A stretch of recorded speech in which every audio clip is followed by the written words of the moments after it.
Bienvenue dans Esprit du livre.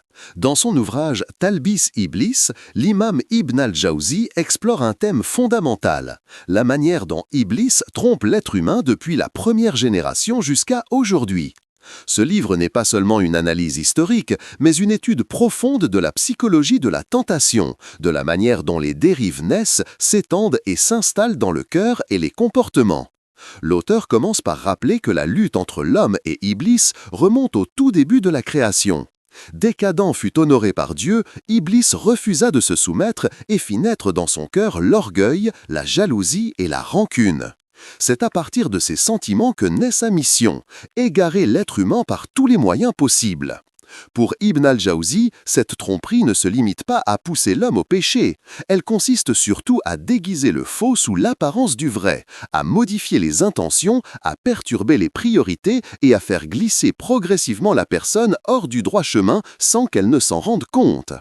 Cette idée est essentielle. La tromperie la plus dangereuse est celle que l'on ne voit pas. Ibn al-Jawzi montre que les ruses d'Iblis touchent tous les milieux, les savants, les adorateurs, les dirigeants, les commerçants, les simples croyants et même les groupes religieux. Il analyse comment des comportements apparemment corrects peuvent être déformés de l'intérieur, perdant leur sincérité, leur équilibre ou leur conformité aux enseignements authentiques. L'introduction établit donc une certitude. Celui qui ne comprend pas la manière dont Iblis agit restera vulnérable. Ce livre devient alors un guide pratique pour reconnaître les pièges invisibles, purifier les intentions, rester vigilant et marcher avec lucidité sur la voie droite. Partie 1. La naissance de la tromperie et l'origine du conflit avec l'homme. Dans cette première partie, Ibn al-Jawzi remonte à l'origine de la rivalité entre Iblis et l'être humain. Il explique que la tromperie n'est pas un événement récent, elle commence dès les premiers instants de l'histoire de la création. 1. La position élevée d'Iblis avant la faute. Avant sa rébellion, Iblis était connu pour une longue période d'adoration et de dévotion. Il fréquente les anges, se comporte comme eux et bénéficie d'un rang élevé. Mais malgré cette apparence de piété, son cœur portait déjà les germes de l'orgueil, un élément qu'il cachait et que seul Allah connaissait. 2. L'épreuve de l'ordre divin. Lorsque Dieu ordonne aux anges de se prosterner devant Adam, cet ordre n'est pas une soumission à un être humain, mais un test d'obéissance, un symbole de la dignité accordée à Adam et à la science qu'il a reçue. Iblis refuse. Son refus révèle l'orgueil qu'il nourrissait. « Je suis meilleur que lui. Tu m'as créé de feu et tu l'as créé d'argile. » Ce moment marque la chute d'Iblis et la naissance de son obsession, détourner l'homme. 3. Le serment de tromper l'humanité. Iblis promet alors de consacrer toute son existence à faire dévier l'être humain. Il jure d'attaquer par devant, par derrière, par la droite et par la gauche, utilisant toutes les approches possibles pour affaiblir la foi et pousser au péché. Ibn al-Jawzi met en lumière que cette promesse n'est pas symbolique. Toute la mission d'Iblis repose sur la tromperie, par embellissement du faux, minimisation du péché ou confusion entre vérité et mensonge. 4. La première tromperie, le couple Adam et Hawa. Le premier piégeage est celui du prophète Adam et de son épouse. Iblis ne les attaque pas directement. Il utilise la ruse, l'insinuation, le faux conseil. Il jure par Dieu qu'il est un conseiller sincère. Il présente l'arbre interdit comme une source de vie éternelle. Il exploite la curiosité naturelle de l'être humain. Ibn al-Jawzi explique ici que la méthode d'Iblis n'a pas changé. Il fait passer le mal pour un bien et pousse l'homme à commettre l'interdit sans se rendre compte de la gravité. 5. La sagesse divine dans la chute d'Adam. Contrairement à Iblis, Adam reconnaît sa faute, demande pardon et revient à Allah. Ibn al-Jawzi insiste sur une distinction essentielle. Iblis, faute, s'orgueillit, persiste, se justifie. Adam, faute, regrette, s'humilie, se repent. Cette différence inaugure la séparation éternelle entre les deux chemins, celui de la miséricorde et celui de la perdition. Partie 2. Les tromperies générales visant l'humanité, version longue et reformulée.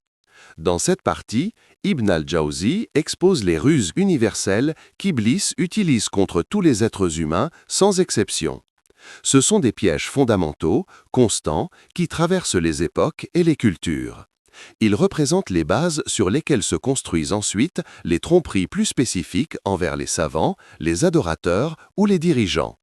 L'objectif d'Iblis n'est pas simplement d'amener l'homme au péché, il veut l'éloigner progressivement de la lumière en faussant sa vision, en altérant son cœur et en brouillant sa relation à Dieu. 1. Embellir les péchés et en atténuer la gravité. La première stratégie d'Iblis consiste à enjoliver le mal, à le faire paraître agréable, séduisant ou sans conséquence. Le cœur humain est vulnérable lorsqu'il associe un plaisir immédiat à une transgression. Alors, le jugement se trouble et la conscience se tait. Iblis incite donc l'homme à se dire « Ce n'est pas si grave. Tout le monde le fait. Je me repentirai plus tard. » En minimisant la gravité de l'acte, il abat la première barrière, la honte. Une fois celle-ci tombée, la répétition devient possible, puis l'habitude s'installe. 2. Semer les doutes dans la croyance. Un autre piège puissant est de provoquer des doutes, non pas par une attaque frontale, mais par des insinuations, des questionnements malsains, des détours logiques. Ibn al-Jawzi explique qu'Iblis commence souvent par troubler la certitude, alimenter des pensées confuses, détourner l'attention vers des questions sans utilité. Ces doutes ne visent pas à éclairer, mais à inquiéter, à perturber, à créer un malaise intérieur. Le cœur finit par perdre sa tranquillité et la foi devient fragile. 3. Faire oublier la mort, l'au-delà et la responsabilité. Iblis sait que le souvenir de la mort rend l'homme vigilant, modeste et éloigné du péché. Il travaille donc à installer dans le cœur une illusion d'éternité, comme si la vie terrestre était infinie. Il pousse l'être humain à se perdre dans les projets matériels, les ambitions sans fin, les plaisirs immédiats, la distraction continue. Quand l'homme oublie son rendez-vous avec son Créateur, il devient plus facile à détourner car il vit sans repère et sans garde-fou. 4. Activer les passions et les instincts. Les passions, colère, désir, envie, orgueil, avidité, sont des portes d'entrée privilégiées. Iblis ne crée pas ces sentiments, mais les amplifie et oriente leur énergie dans la mauvaise direction. Par exemple, la colère devient injustice. L'amour devient attachement excessif. L'envie devient jalousie destructrice. La confiance devient arrogance. L'ambition devient domination. Ibn al-Jawzi insiste. Iblis pousse chacun à abuser de ce qu'il possède déjà en lui. 5. Faire basculer de l'équilibre vers l'excès. Parfois, Iblis ne pousse pas au péché direct, mais au déséquilibre. Il encourage l'exagération, prier sans mesure, se priver de tout, se couper de la vie ou au contraire se plonger entièrement dans le monde. L'excès fragilise la personne et finit par la détourner. Le prophète sallallahu alayhi wa sallam a pourtant enseigné que la voie droite est la voie de la mesure et de l'équilibre. Iblis utilise donc cette faille, transformer une bonne action en fardeau puis en cause d'abandon. 6. Habiller les innovations et les erreurs d'un vêtement de piété. Un des plus grands pièges est de faire croire à l'homme qu'il accomplit un acte pieux alors qu'il s'éloigne de la voie correcte. Iblis aime brouiller la frontière entre le spirituel authentique et le spirituel déformé.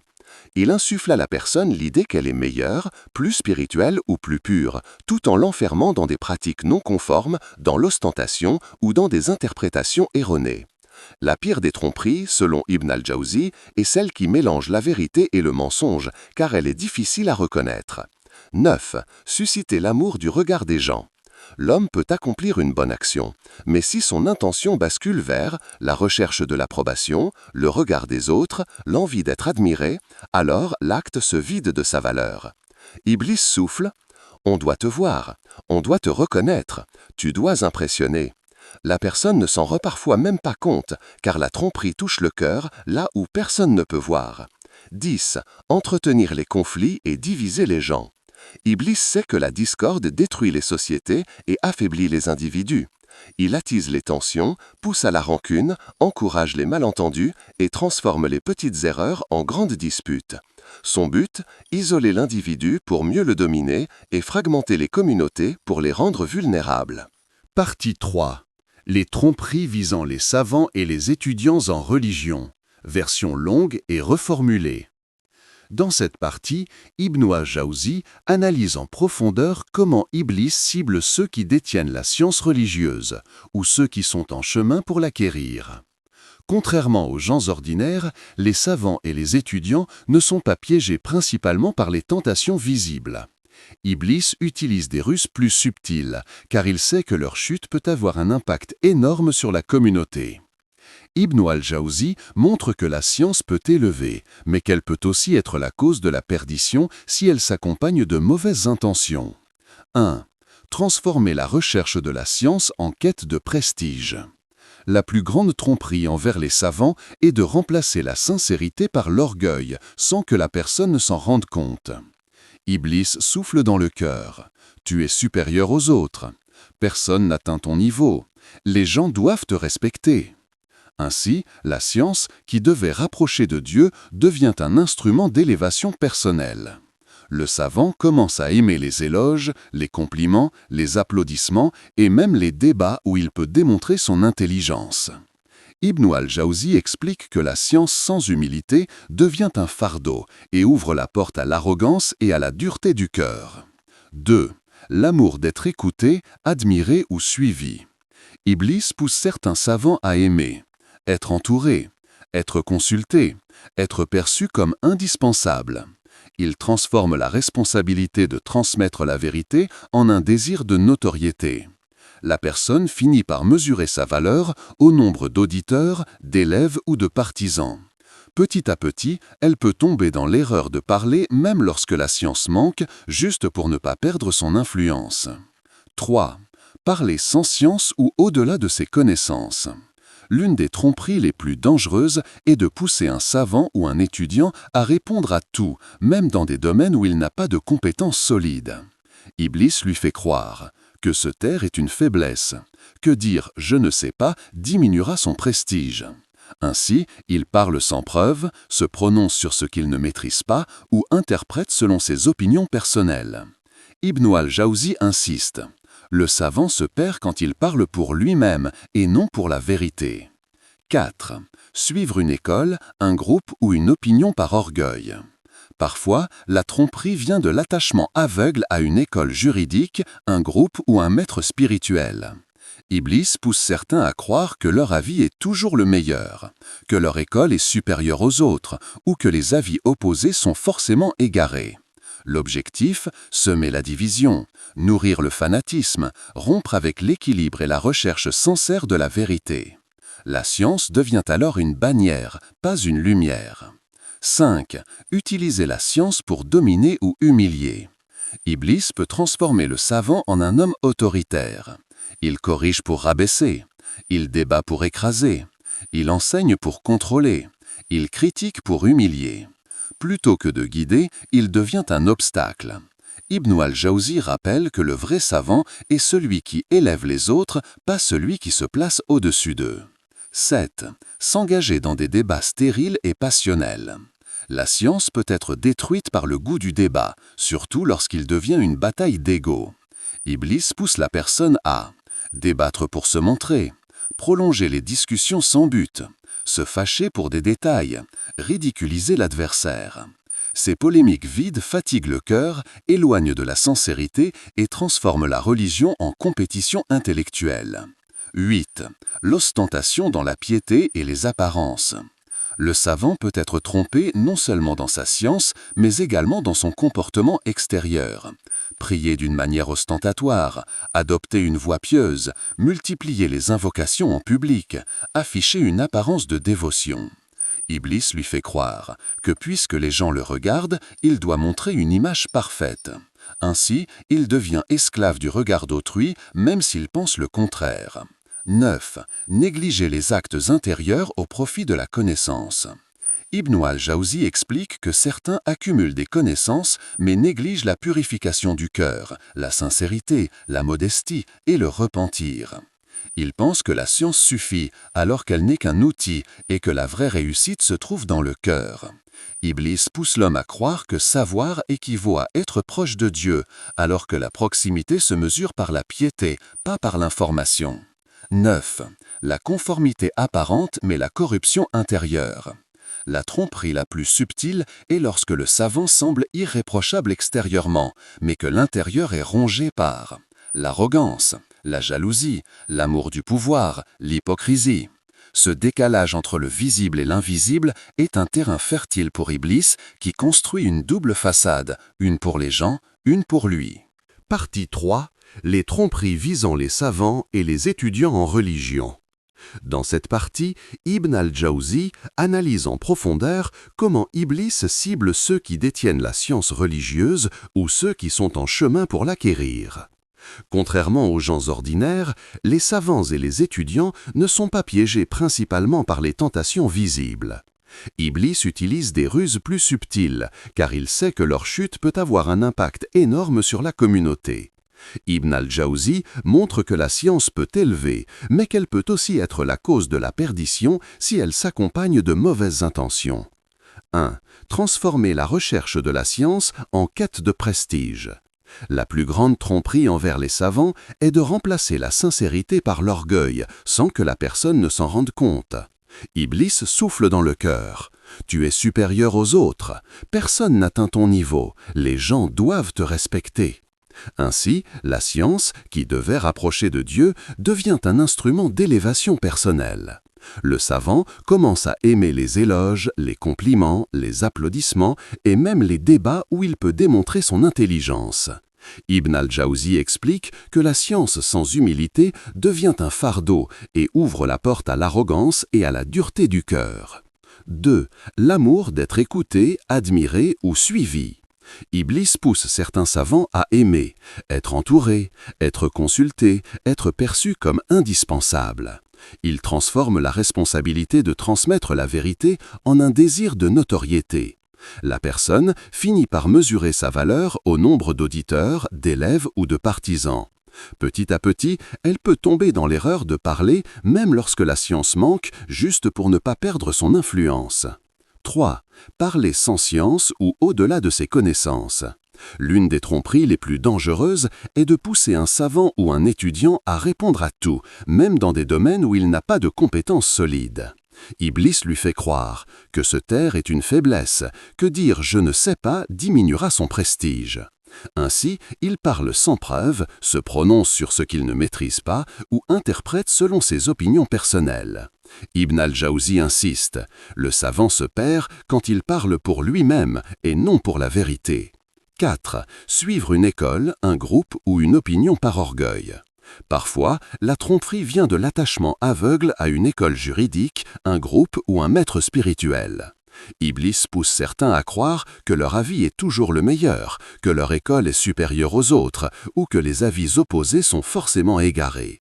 L'objectif, semer la division, nourrir le fanatisme, rompre avec l'équilibre et la recherche sincère de la vérité.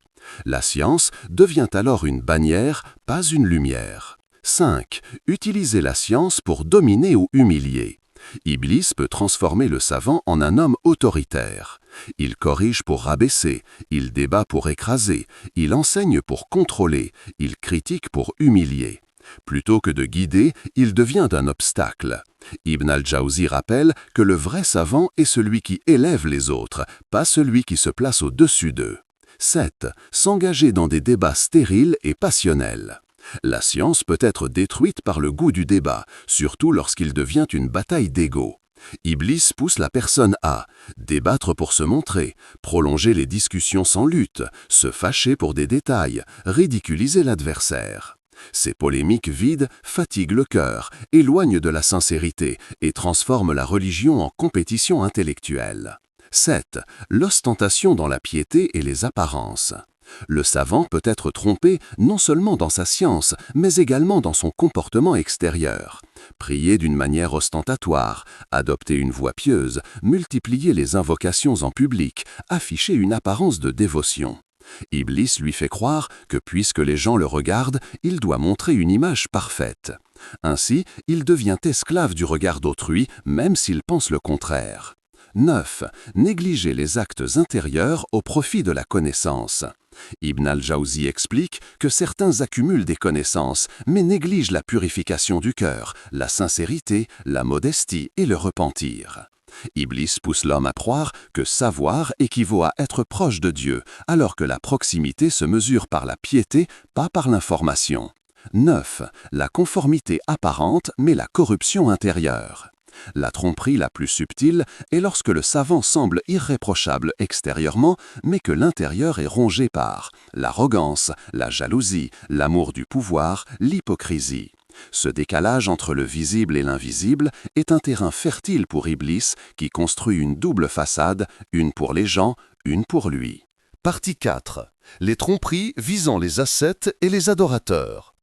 Dans cette partie, Ibn al-Jawzi s'intéresse à une catégorie particulière, ceux qui ont choisi la voie de l'ascèse, de l'adoration, de l'effort spirituel et de la proximité avec Dieu.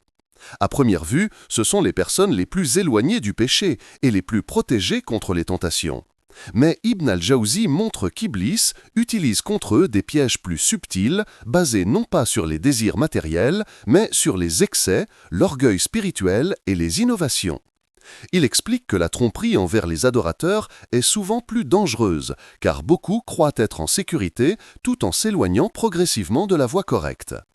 1. Transformer l'adoration en excès et en dureté. La première ruse consiste à pousser l'adorateur à sortir de l'équilibre. Iblis encourage certains à multiplier les actes de culte au point de dépasser leurs forces, de négliger leur famille ou même de compromettre leur santé. L'homme pense alors qu'il se rapproche de Dieu, alors qu'il s'engage dans une voie d'exagération que le prophète a pourtant réprouvée. L'excès finit par conduire à la lassitude, puis à l'abandon et parfois à la déception spirituelle. Ibn al-Jawzi rappelle que la bonne pratique est celle qui s'inscrit dans la continuité et la mesure, non dans la précipitation et l'imprudence. 2. Introduire des innovations spirituelles sous prétexte de piété. Iblis peut pousser l'adorateur à inventer des pratiques qu'aucun texte ne justifie, mais qui paraissent spirituelles. Il s'agit d'un piège subtil, donner à une action l'apparence de la piété alors qu'elle s'éloigne de la voie authentique. Cela peut être une manière d'invoquer, un type de méditation, une formule répétée sans base, une méthode d'ascèse inconnue des textes, des pratiques extravagantes présentées comme élévation. La personne pense être meilleure, plus avancée ou plus pure, alors qu'elle s'est éloignée de la simplicité de la sunna. 3. Le retrait excessif du monde et l'isolement non motivé. L'ascète peut être trompé en croyant que s'isoler constamment est meilleur que d'assumer ses responsabilités sociales. Iblis lui inspire que la solitude absolue est un signe de sainteté. Pourtant, l'islam encourage un équilibre, un temps pour la retraite, un temps pour les relations sociales, un temps pour la famille, un temps pour les obligations communautaires. Quand l'isolement devient une fuite, un mépris des autres ou un abandon des devoirs, il se transforme en tromperie. 4. L'orgueil spirituel et la sensation d'être élu. C'est l'un des pièges les plus dangereux. Iblis pousse certains adorateurs à se voir comme des êtres supérieurs, croyant que leurs prières, leurs jeûnes ou leurs larmes les placent au-dessus des gens ordinaires. Ils commencent à mépriser les autres, se croire meilleurs que les savants, juger ceux qui n'ont pas leur niveau de pratique, penser qu'ils détiennent une relation spéciale avec Dieu. Cet orgueil, même subtil, détruit la sincérité des actes et éteint la lumière de l'humilité. 5. Les visions, inspirations et illusions trompeuses. Certains adorateurs peuvent vivre des états émotionnels intenses, des rêveries ou des sensations spirituelles qu'Iblis exploite pour les égarer. Il leur fait croire que leurs rêves sont des révélations, leurs émotions sont des signes divins, leurs intuitions sont infaillibles, leurs visions proviennent de Dieu. La personne perd alors son équilibre, croit recevoir une guidance directe et s'éloigne progressivement des textes et de la raison.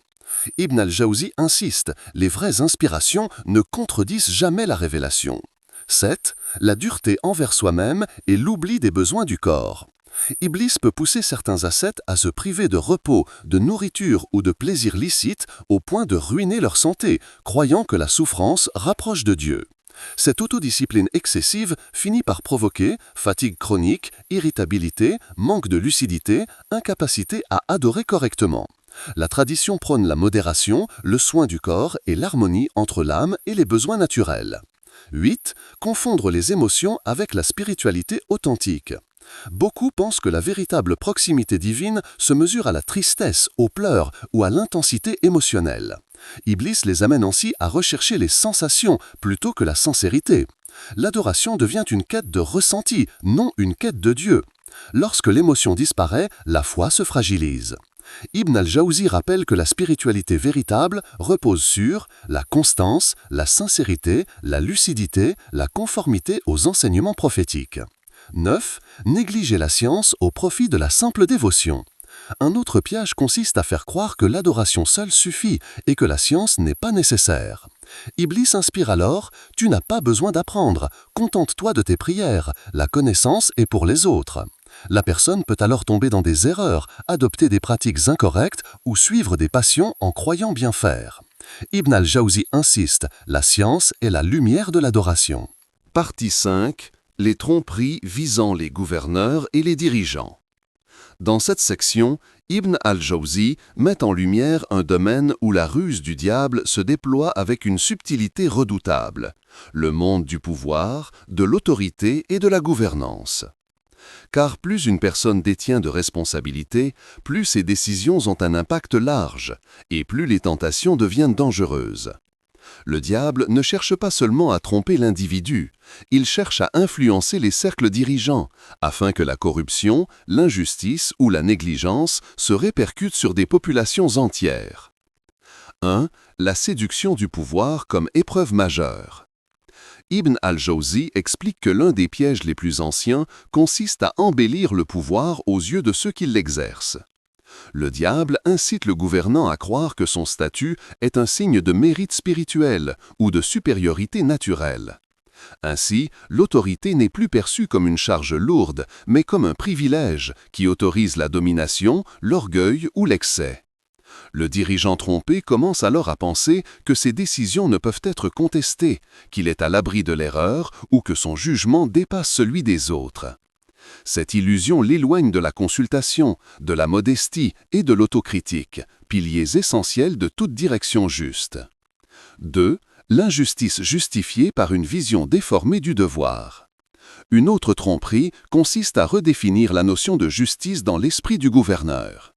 Le diable lui souffle que certaines injustices sont nécessaires pour maintenir l'ordre, protéger l'État ou renforcer son autorité. Ainsi, une décision injuste devient dans son esprit un acte de sagesse et une oppression, une mesure stratégique. Ce renversement moral transforme le mal en bien apparent et le bien en faiblesse. Ibn al-Jawzi insiste sur le fait que ce type de corruption intérieure est plus dangereux que les injustices visibles, car elle installe une tyrannie légitimée et souvent applaudie par des courtisans trompés eux aussi. 3. Les conseillers corrompus et l'entourage manipulé. Le diable ne trompe pas uniquement le dirigeant directement, il agit souvent par l'intermédiaire de l'entourage.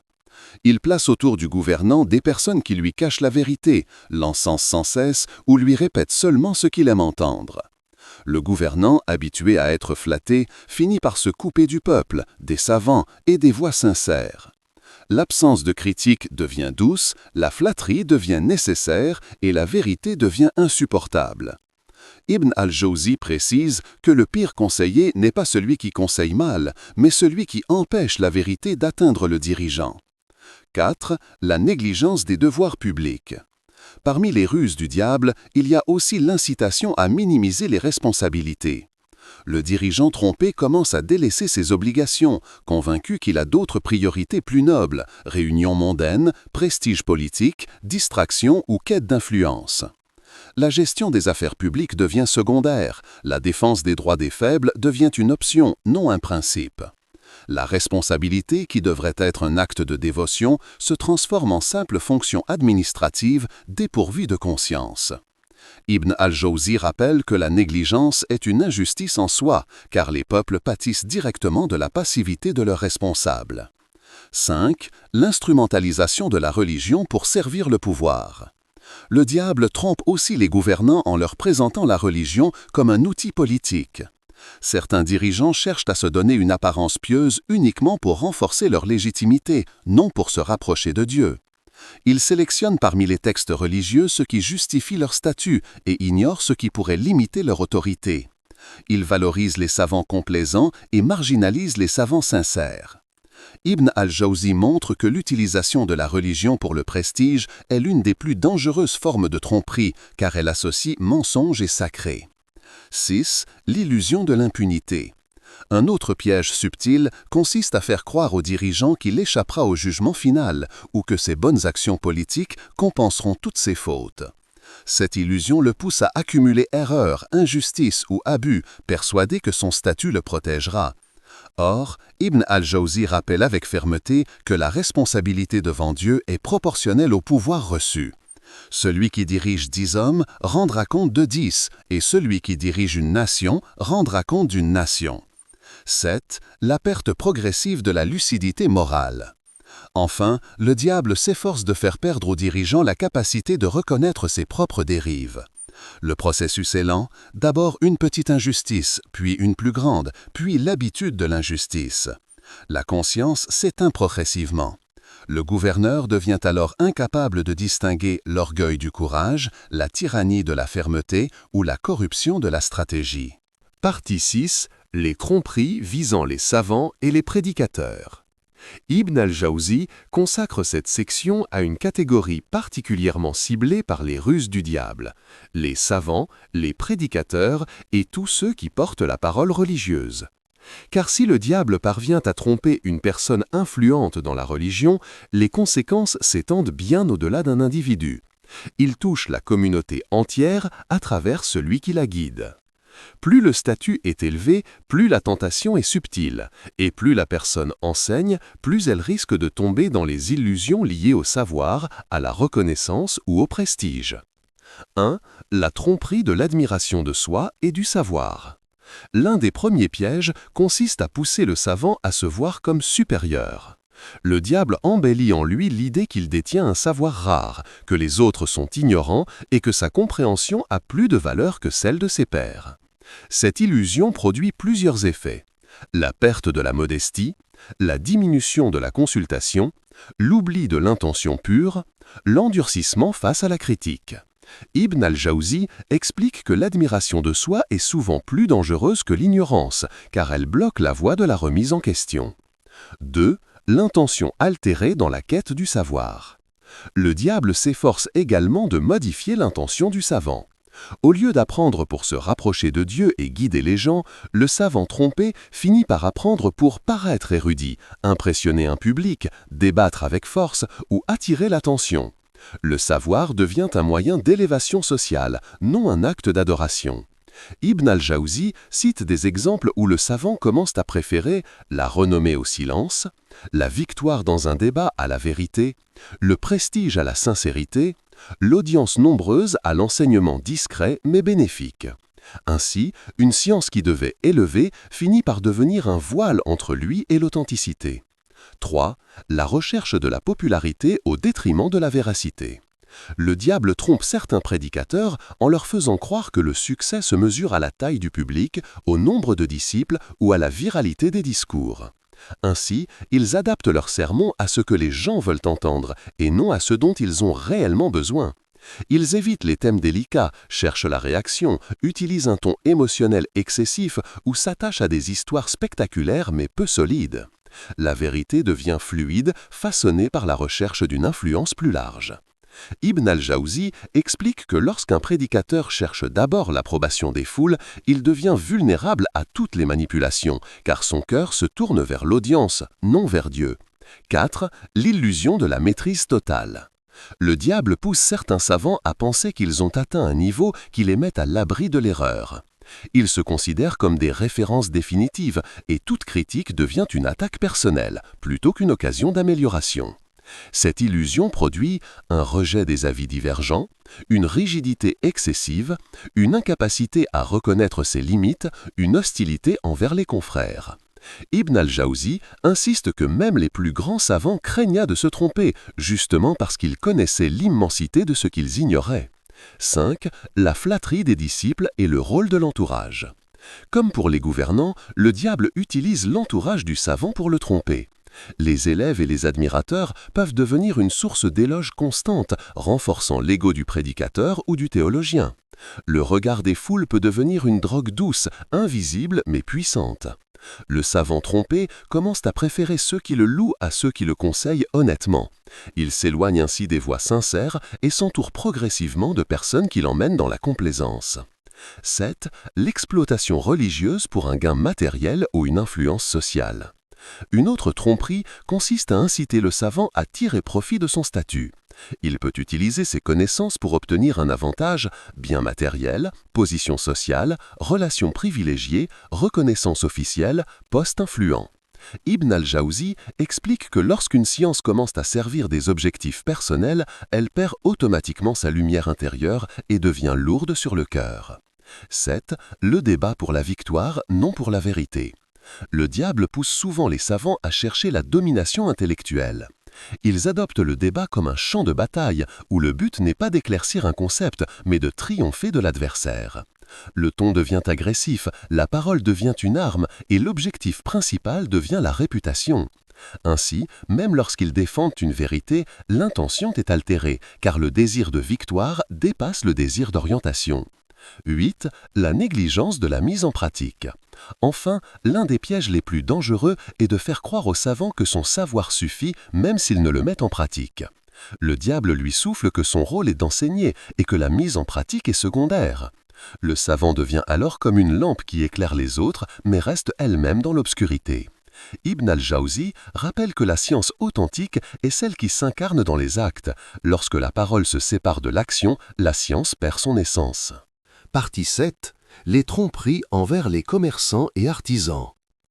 Ibn al-Jawzi consacre cette partie à ceux dont le rôle est lié à la subsistance et aux affaires économiques, commerçants, artisans et travailleurs. Le diable utilise des méthodes subtiles pour corrompre le commerce, la confiance et l'éthique, car ces sphères touchent directement le quotidien des gens et influencent la société dans son ensemble. 1. La tromperie par le mensonge et la dissimulation. Iblis incite certains commerçants à dissimuler la vérité, à mentir sur la qualité des produits, sur leur poids ou sur leur origine. Le mensonge est présenté comme un moyen de gagner plus, d'attirer les clients ou de concurrencer. Le commerçant trompé finit par croire que ces pratiques sont normales, nécessaires et sans conséquence. Ibn al-Jawzi souligne que la petite tromperie répétée devient une habitude et le commerçant perd progressivement la conscience morale de ses transactions. 2. L'exagération et la falsification. Une autre ruse consiste à pousser le commerçant à exagérer les avantages ou les qualités de ses produits ou à falsifier des mesures. Iblis présente cela comme un atout pour se démarquer de la concurrence. Le danger est que l'acte semble insignifiant au début, mais devient un comportement habituel qui détruit la confiance entre les partenaires et le public. 3. La cupidité et l'avidité. Iblis stimule le désir de gain rapide et facile, encourageant l'avidité. Le commerçant commence à préférer le profit immédiat à la justice, au respect des règles et à la loyauté. Ibn al-Jawzi insiste, la cupidité conduit à des excès, des injustices et des pertes spirituelles, même si le commerce prospère matériellement. 4. La négligence de la sincérité dans les transactions. Le diable peut faire croire que la sincérité n'est pas indispensable, que personne ne remarque les écarts et que la ruse est un élément de compétence. Le commerçant trompé finit par considérer que le mensonge, la manipulation et l'embellissement sont acceptables, oubliant que chaque transaction est observée par Dieu. 5. La tentation du monopole et de l'exploitation. Iblis pousse certains à exploiter leur position pour dominer le marché, imposer des prix élevés ou contrôler les ressources. Le désir de pouvoir économique transforme alors le commerce en oppression et détruit l'équilibre social. Ibn al-Jawzi rappelle que la justice économique est un devoir religieux et que la manipulation pour le profit personnel est un acte de tromperie. 6. La distraction par les affaires mondaines. Le diable détourne parfois le commerçant des obligations religieuses et spirituelles en le rendant obsédé par l'argent, la réputation, l'expansion des affaires. Le cœur s'endurcit et la personne oublie de se souvenir de Dieu ou de pratiquer les bonnes œuvres. 7. L'ostentation et la vanité. Iblis peut également pousser le commerçant à s'exposer, à montrer richesse et réussite pour impressionner. Cette ostentation devient un piège, car elle nourrit l'orgueil et éloigne de la sincérité dans les actes, qu'ils soient religieux ou commerciaux. Une avant-dernière. La trahison des partenaires et la rupture de la confiance. Enfin, Iblis travaille sur les relations interpersonnelles. Trahir un associé pour un gain, rompre une promesse de transaction, abuser de la confiance d'un client. Ces actions peuvent sembler profitables à court terme, mais détruisent la réputation, la confiance et la paix intérieure. Partie 8. Les tromperies visant les innovations religieuses et les sectes. Ibn al-Jawzi consacre cette partie à une dimension essentielle, les déviations dans la religion et la propagation des sectes.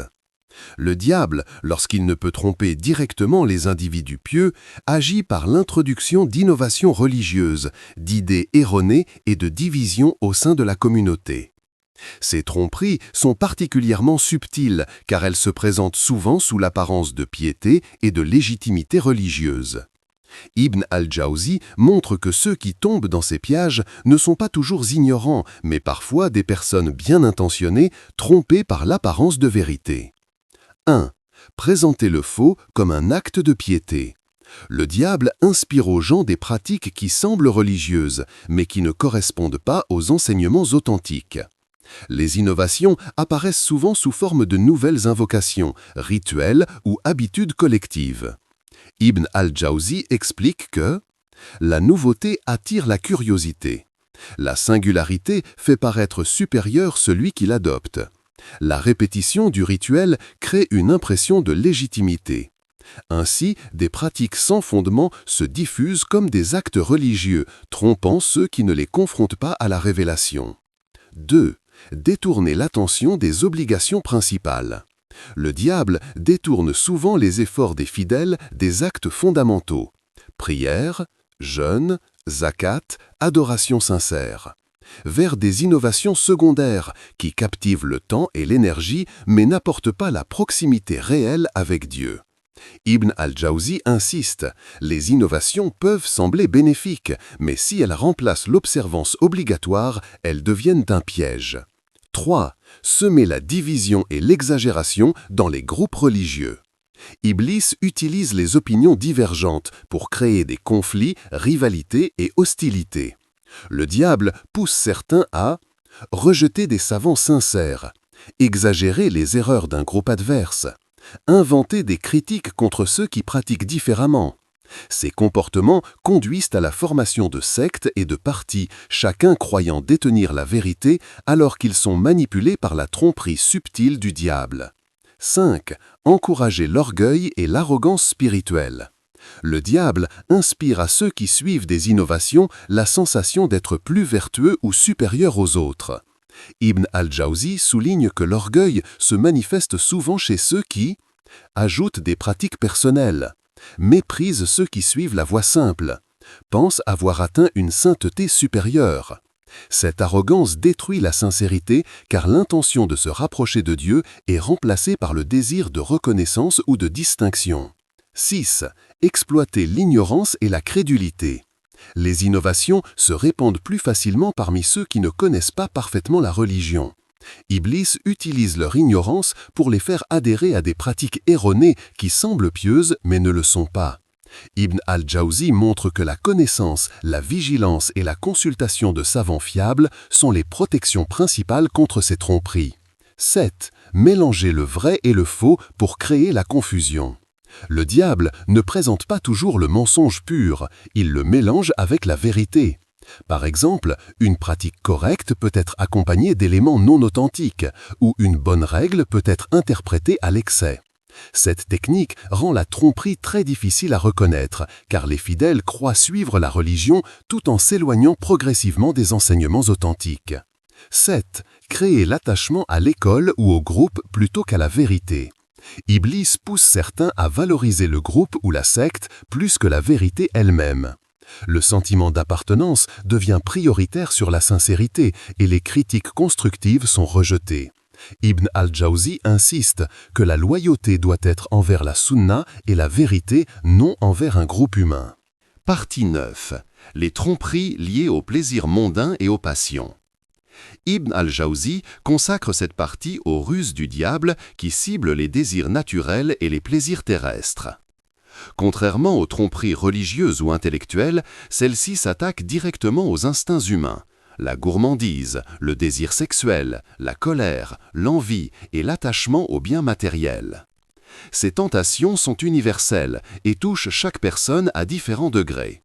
Le diable ne cherche pas seulement à pousser à l'excès, mais surtout à altérer la perception et le jugement pour que l'homme accepte progressivement ce qui est interdit ou nuisible. 1. Le goût des plaisirs immédiats. Le diable incite l'homme à rechercher les gratifications rapides et faciles, au détriment de la patience et de la réflexion. Les plaisirs matériels ou sensoriels deviennent alors une priorité, et la personne néglige les obligations religieuses ou morales. Ibn al-Jawzi explique que cette tromperie fonctionne en éloignant l'homme de la perspective de l'au-delà, en lui donnant l'impression que seule la satisfaction immédiate compte. 2. L'orgueil et la vanité liés au bien et au statut. Iblis exploite l'attachement au bien, à la richesse et au prestige social pour créer l'orgueil. L'homme trompé finit par se considérer supérieur aux autres, à juger, à mépriser ou à ignorer la justice et l'humilité. L'argent et les possessions deviennent un moyen de domination et de vanité et non un outil pour le bien ou la subsistance. 3. L'obsession des désirs sexuels. Le diable utilise également le désir sexuel pour détourner l'homme. Ibn al-Jawzi souligne que ce piège n'est pas seulement dans les actes illicites, mais dans l'excès de préoccupation et la pensée obsessionnelle qui perturbe le cœur et détourne l'attention de la prière, du repentir et des obligations morales. 4. La colère et les passions incontrôlées. Iblis pousse l'homme à réagir avec impulsivité, à céder à la colère ou à l'agressivité. Ces réactions détruisent les relations sociales, affaiblissent la patience et l'endurance et éloignent de la raison. Le diable transforme des instincts naturels en comportements destructeurs qui paraissent justifiés sur le moment. 5. L'envie et la jalousie. L'envie est un autre terrain fertile pour la tromperie. Iblis insuffle le désir de posséder ce que les autres ont ou de rabaisser ceux qui réussissent. Cette émotion, lorsqu'elle n'est pas contrôlée, engendre rancœur, conflit, malveillance. L'homme perd alors sa sérénité et son équité, tout en se croyant légitime dans sa convoitise. 6. La tromperie par l'illusion de contrôle. Le diable fait croire à l'homme qu'il peut contrôler entièrement les plaisirs et les passions et qu'il est capable de profiter d'eux sans conséquence. Cette illusion mène à la négligence de la loi divine et à l'excès. Ibn al-Jawzi explique que la véritable maîtrise vient de la conscience de Dieu et non de la confiance dans ses propres désirs. 7. La subtilité du plaisir déguisé en vertu. Le diable peut présenter un plaisir comme quelque chose de bénéfique, moralement acceptable ou même religieux alors qu'il détourne le cœur. Par exemple, accumulation excessive de biens sous prétexte de charité. Distraction prolongée par des divertissements licites mais envahissants. Attachement à des habitudes mondaines sous couvert de nécessité. Cette tromperie est particulièrement dangereuse car elle est difficile à percevoir.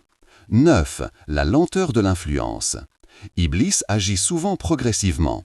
Le plaisir ou le désir n'est pas immédiatement perçu comme nocif, il est d'abord accepté, puis répété, puis amplifié. À terme, l'homme s'éloigne de la voie droite sans s'en rendre compte. Partie 10. Les tromperies liées aux faiblesses du cœur et aux maladies spirituelles. Ibn al-Jawzi consacre cette partie aux attaques les plus subtiles et les plus dangereuses d'Iblis, car elles touchent directement le cœur, le siège de la foi et de la conscience.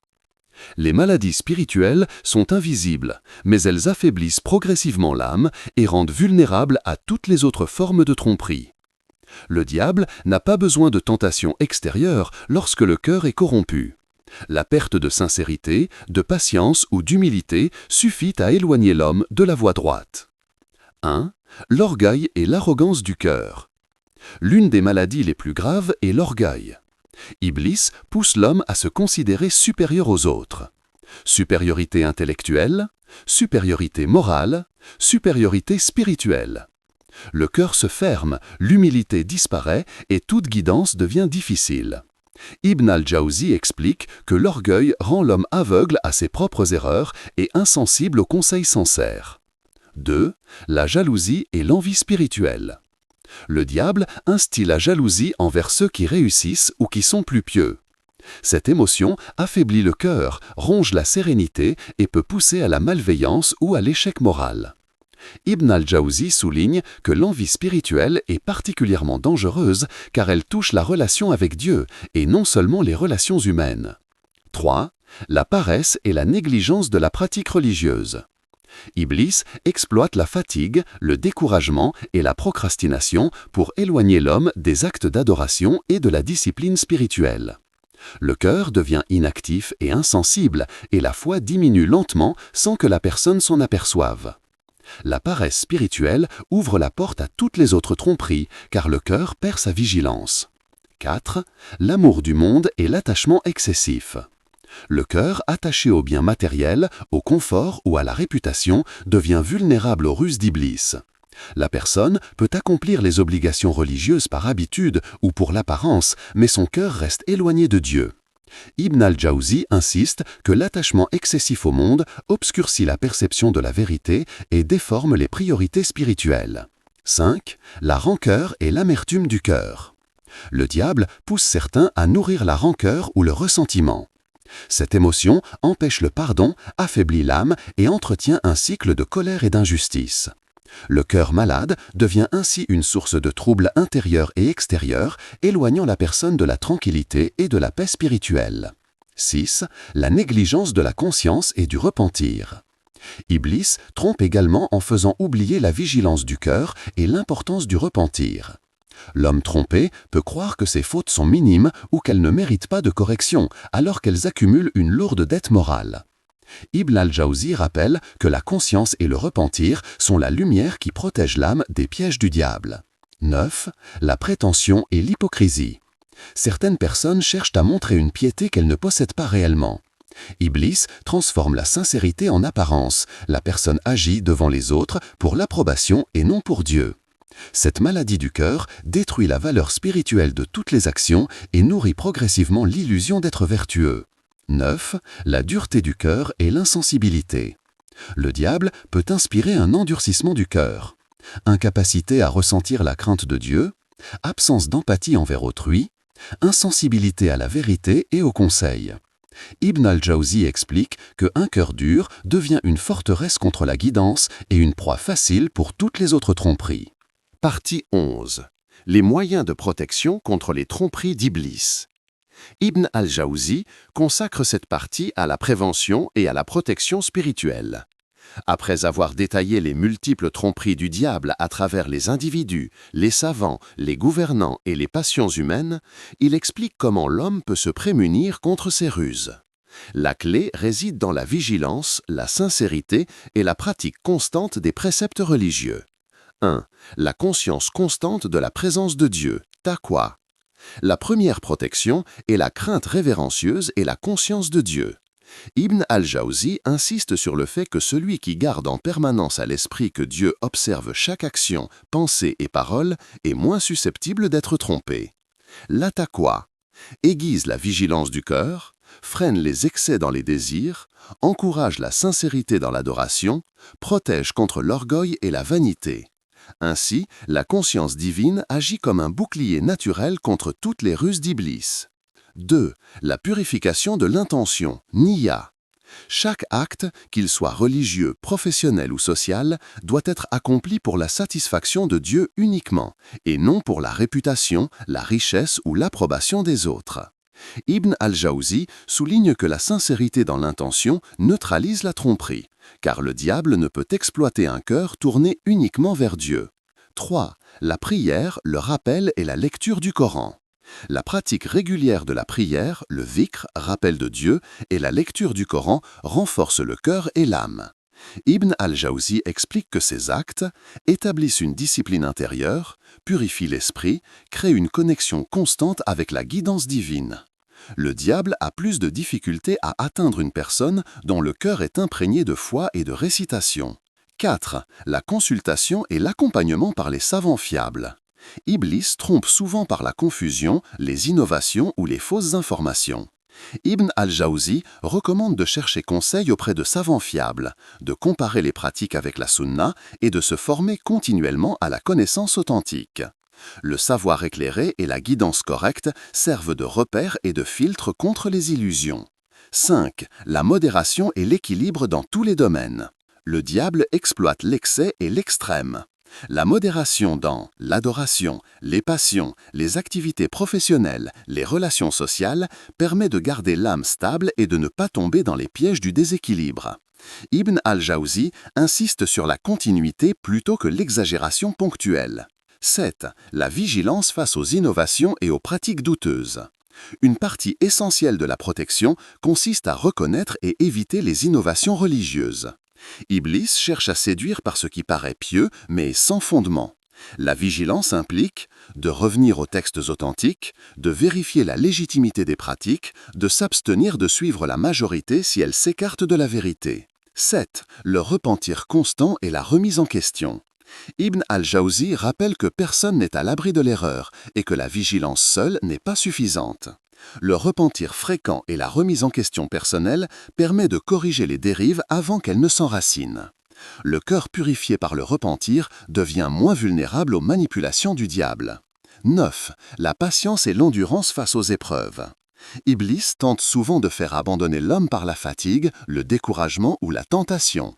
Ibn al-Jawzi explique que la patience sobre est un rempart essentiel, car maintient la constance dans l'adoration, empêche les excès, protège contre l'abandon des principes. 10. L'association avec les vertueux. Le diable isole pour tromper plus facilement. S'entourer de personnes pieuses et sincères renforce la vigilance, offre des conseils et rappelle la voie droite lorsque le cœur faiblit. L'influence positive des compagnons vertueux est donc un moyen efficace de protection. Partie 12. Conclusion générale de Talbis Iblis. Dans cette conclusion, Ibn al-Jawzi résume l'ensemble des tromperies d'Iblis et tire des enseignements pratiques pour que chaque croyant puisse se protéger et progresser spirituellement. L'auteur rappelle que le diable est actif sur tous les fronts: l'esprit et le savoir, le cœur et les intentions, les passions et désirs naturels, les relations sociales et politiques. Aucune personne n'est à l'abri, mais toutes peuvent se prémunir grâce à la vigilance, la discipline et la guidance divine. 1. La subtilité des ruses du diable. Ibn al-Jawzi insiste sur le fait que la plupart des tromperies sont subtiles et progressives. Ibn al-Jawzi ne cherche pas toujours à provoquer le mal par des actes visibles. Il commence par des petites déviations. Il exploite les faiblesses du cœur et de l'ego. Il mélange le vrai et le faux pour créer la confusion. Ainsi, celui qui ne garde pas son cœur pur et son intention sincère risque de tomber dans l'erreur sans s'en rendre compte. 2. L'universalité de la tentation. Le diable trompe toutes les catégories d'êtres humains: les savants et prédicateurs, les gouvernants et dirigeants, les commerçants et artisans, ceux qui aspirent à la piété ou au plaisir mondain. Ibn al-Jawzi montre que la vigilance doit être constante et adaptée à chaque rôle, car les méthodes de tromperie varient selon la position et les responsabilités de chacun. 3. L'importance de la protection spirituelle.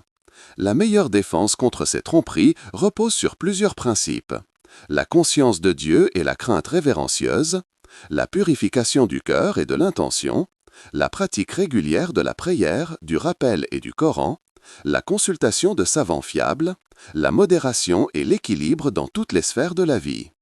Ibn al-Jawzi insiste sur le fait que ces mesures ne sont pas ponctuelles, mais doivent être une discipline constante. 4. La vigilance et l'autocritique. La clé réside dans la remise en question continue. Reconnaître ses erreurs, corriger ses déviations avant qu'elles ne s'enracinent, rester humble malgré les connaissances ou le succès, cultiver la patience face aux épreuves. Un cœur vigilant et conscient est moins vulnérable aux pièges du diable. 5. La sincérité et la pureté de l'intention. Ibn al-Jawzi rappelle que la sincérité transforme chaque acte en protection contre la tromperie. Un acte accompli pour Dieu seul est difficilement corrompu par l'orgueil, l'envie ou l'illusion, car il reste sous la guidance divine. 6. La conclusion finale. La responsabilité personnelle. L'auteur souligne que chaque croyant est responsable de son propre cœur et de ses actions. La ruse d'Iblis peut être omniprésente, mais l'homme dispose de moyens spirituels pour résister. vigilance constante, repentir sincère, discipline dans l'adoration, modération dans les désirs, association avec des personnes vertueuses. Ainsi, la lutte contre les tromperies du diable n'est pas une bataille externe seulement, mais surtout un combat intérieur et quotidien. Synthèse générale. Talbis Iblis enseigne que les tromperies du diable sont multiples et variées, elles exploitent les faiblesses naturelles et spirituelles de l'homme. La vigilance, la purification, la sincérité et le repentir sont les principaux remparts. La lutte contre la tromperie est une responsabilité individuelle mais aussi collective car elle affecte la société entière. Ibn al-Jawzi conclut en exhortant le lecteur à ne jamais sous-estimer la subtilité du diable, mais à se fortifier par la foi, la connaissance et les bonnes pratiques.